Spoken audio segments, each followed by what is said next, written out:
to look at the D'Alembert's principle, and then we will move on to the Lagrange's equation. So our ultimate aim is to have the Lagrange's equation, which is an alternative formulation of the classical mechanics. So first of all, let's see the virtual displacement. What is virtual displacement? We have seen that forces of constraints introduce some difficulty in the formulation. To overcome the second difficulty, what is that second difficulty? It is that the forces of constraint are unknown a priori.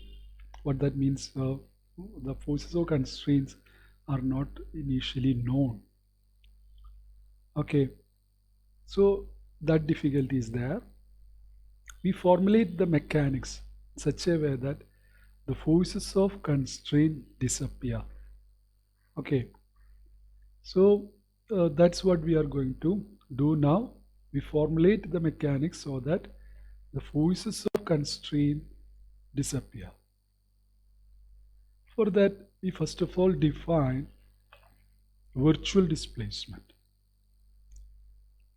Virtual displacement. As the name indicates, it is not actual real displacement. So what is virtual displacement? So a change in the configuration of the system as a result of any arbitrary infinitesimal changes of the coordinates, delta Ri. Okay, infinitesimal, very small change of the coordinates, consistent with the forces and constraints imposed on the system at the given instant t. So at the given instant t, the system is making small changes in the coordinates, delta Ri, consistent with the forces and constraints. So it is not taking place in any time interval. Okay, that's why this is called virtual displacement. Okay, so infinitesimal change of the coordinates delta Ri, consistent with the forces and constraints, taking no time at a given, this is taking place at a given instant. Okay, this displacement is called virtual because it is used to distinguish, the term used to distinguish this displacement from actual displacement of the system, which occurs in a time interval dt. Okay, which occurs in a time interval dt, during which the forces and constraints may be changing. Okay, forces and constraints that may be changing, and it is taking place in a definite time interval. Okay, so that is the actual displacement. So virtual displacement does not take any time. Okay, so suppose the system is in equilibrium. We consider system which is in equilibrium. What that means is the total force on each particle is 0, vanishes. The total force on each particle vanishes. Fi equal to 0, where I equal to 1, 2, 3, n. There are n particles in the system. Okay, so the system is in equilibrium. So total force on each particle is 0. So virtual work, that will be 0 because Fi is 0. So virtual work is Fi dot delta Ri, where delta Ri is the virtual displacement. This is equal to 0. Now if you consider all the particles and take the sum, we have sigma I Fi dot delta Ri equal to 0. Sigma I Fi dot delta Ri. That means we are taking sum over all the particles, and each particle the force is 0 because the system is in equilibrium. And this Fi, the force acting on a particle, that can be written as sum of the applied force Fia. Fia is the applied force, and small fi That is the constraint force. So Fi, the force acting on a particle, can be written as sum of applied force and the constraint force, the force of constraint. So we in this equation for Fi, I am giving Fia plus small fi. So this is sigma I Fia dot delta Ri plus sigma I. This is actually small fi delta Ri. Okay, this is equal to 0. We now restrict ourselves to systems for which the net virtual work of the forces of constraint is 0. Okay, we consider the systems, we restrict ourselves to systems for which this part is 0, where this Fi is actually small fi, the constraint force. And this condition is valid for very large number of constraints. Okay, so it's a valid condition. The net virtual work done of the forces of constraint is equal to 0. So the condition for equilibrium of the system, so that the virtual work of the applied force vanishes, that is given by sigma I Fia dot delta Ri equal to 0, because this has become 0. This part has become 0. So we are left with this term. So sigma I Fia dot delta Ri 0, and this is called the principle of virtual work. Okay, so the condition for equilibrium of a system is that the virtual work of the applied force, okay, virtual work of the applied force vanishes, okay, for a system in equilibrium. So sigma I Fia dot delta Ri is equal to 0. So this is the principle of virtual work. Now we have this D'Alembert's principle. Okay, D'Alembert's principle. What is D'Alembert's principle? You know, by the Newton's second law of motion, Fi is equal to rate of change of momentum Pi dot. Fi equal to Pi dot. So Fi minus Pi dot, that is equal to 0. Fi minus Pi dot is equal to 0, where I equal to 1, 2, 3, etc. So what this means that any particle in the system is in equilibrium under a force which is equal to the applied force, actual force, the actual force Fi acting on the system, plus a reversed effective force. Okay, this is called, this minus Pi dot, this is called a reversed effective force. Okay, minus Pi dot, minus, so reversed effective force. Okay, so any particle in the system is in equilibrium under a force which is equal to Fi plus a reversed effective force. Okay, so even if a system is not in equilibrium, we can say it is in equilibrium since Fi is equal to Pi dot, Fi minus Pi dot is equal to 0. We can say the system is in equilibrium under a force which is equal to the actual force plus a reversed effective force. Therefore, for virtual displacement delta Ri, if I take this sigma Fi Pi dot delta Ri equal to, this will be equal to 0, because this Fi minus Pi dot is 0. Okay, Fi minus Pi dot is equal to 0, so this will be 0. Again, Fi is Fia plus small fi, the constraint force. They have applied force plus the constraint force. So we substitute that here. Again, we restrict ourselves to systems for which the virtual work of the constraints is equal to 0. Virtual work of the constraint is equal to 0. We restrict to the systems for which the virtual work of, that means the sigma I small fi dot delta Ri is equal to 0.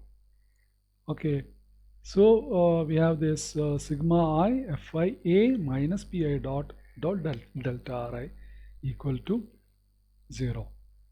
Okay, fi a minus pi delta ri, this is equal to 0. The thing is here, this is applied force, constraint force, the work done due to the constraint force is 0. So sigma I fi a minus pi delta r equals 0, and this is the D'Alembert's principle. Okay, this is the D'Alembert's principle. Now, since this the force, this does not involve the constraint force, we just drop this superscript a, the superscript that's given for the applied force, that we drop it. Okay, so we have sigma I fi minus pi delta ri equal to 0. This pi fi is the applied force, the force that is acting, the no constraint, there is no constraint in it. Okay, because we assume that the work done by the forces of constraint, that is equal to 0. So this is the D'Alembert's principle. And we try to solve a problem. We have a problem like this. We have an inclined plane, BC is an inclined plane, and a mass that is connected to another mass by a string passing over a pulley. Okay, pulley or something like that. So this is an inextensible string. Let's read the problem. An inextensible string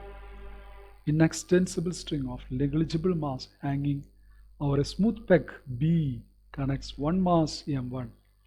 M1 is moving on a frictionless inclined plane of angle theta to another mass M2. Using D'Alembert's principle, prove that the masses will be in equilibrium if sin theta is equal to M2 by M1. Okay, sin theta equal to M2 by M1. Now by D'Alembert's principle, we are trying to solve this.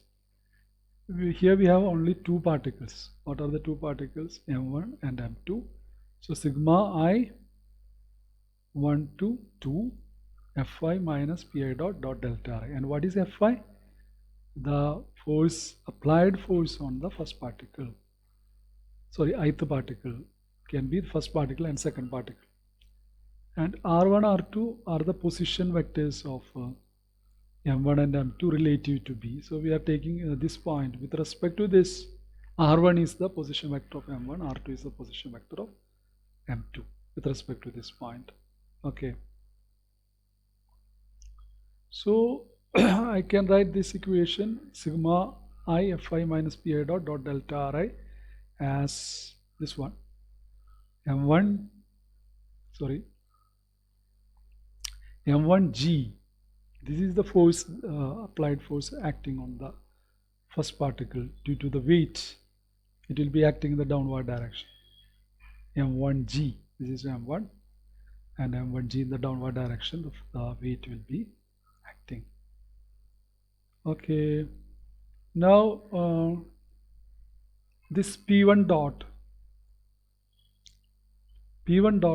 is M1, P1 dot is M1 R1 double dot, because we know P1 dot, P is the momentum mass, R1 dot, P1 dot means M1 R1 double dot delta R1. Then we have for the second one M2G, again the downward direction, applied force, then into minus M2 R2 dot delta R2. Okay, so we take this dot product M1G, which is in the downward direction, dot delta R1. Okay, dot delta R1 we are taking. So that will be this angle. If this angle is theta, this will be, this is 90, this is theta, this is 90, so this angle will be 90 minus theta. So angle between the delta R1. Okay, delta R1 this is in the direction, and the applied force that will be 90 minus theta. So dot product you take, so that will be equal to m1 g sine theta. Okay, m1 g, we are dropping the vector sign here, so m1 g sine theta. Okay, and we have this m1 r1 double dot. As we take the dot product r1 double dot with the delta r1, we have this r1 double dot here, delta r1. Then this m2g here, m2g that is acting this direction. Okay, and r2, delta r2 is also in this direction. Okay, so we have this m2g here, m2r2 double dot delta r2. So we don't have vector symbols here because we have taken the dot product, and we know r1 plus r2 is a constant. But what is r1? R1, that is the distance from B to A, this length of this part of the string, and R2 is, sorry, this is R2 and this is R1, B to this point M1, and R1 plus R2 is a constant because these two masses are connected by a inextensible string. So R1 plus R2, that is a constant. So delta R1 delta R2, we take delta R1 plus delta R2, that must be equal to 0, or delta R2 is minus of delta R1. Similarly, R1 double dot plus R2 double dot, that will be equal to 0.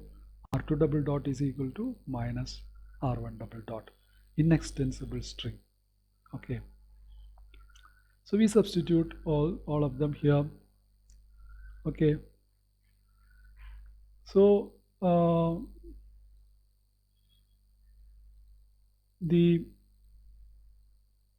for this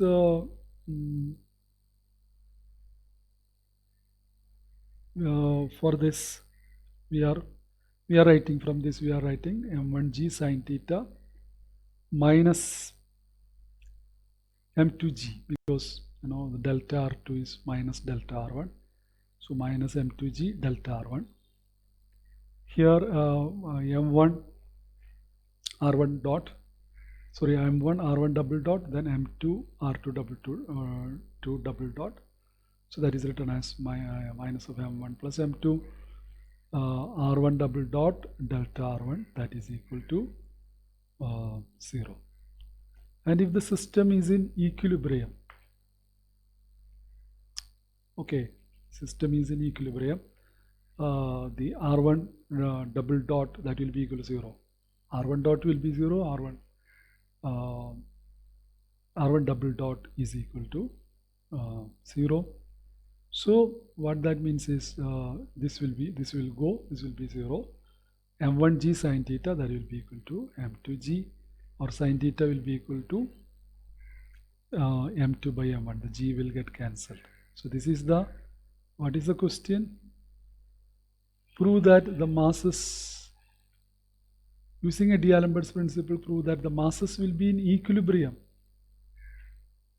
Okay, they will be in equilibrium if sine theta is equal to m2 by m1. That we have proved. In equilibrium, the system, if it is in equilibrium, then this r1 dot, the r1 double dot, that's acceleration, that is 0. So we get m1g sine theta equal to m2g, or sine theta equal to m2 by m1.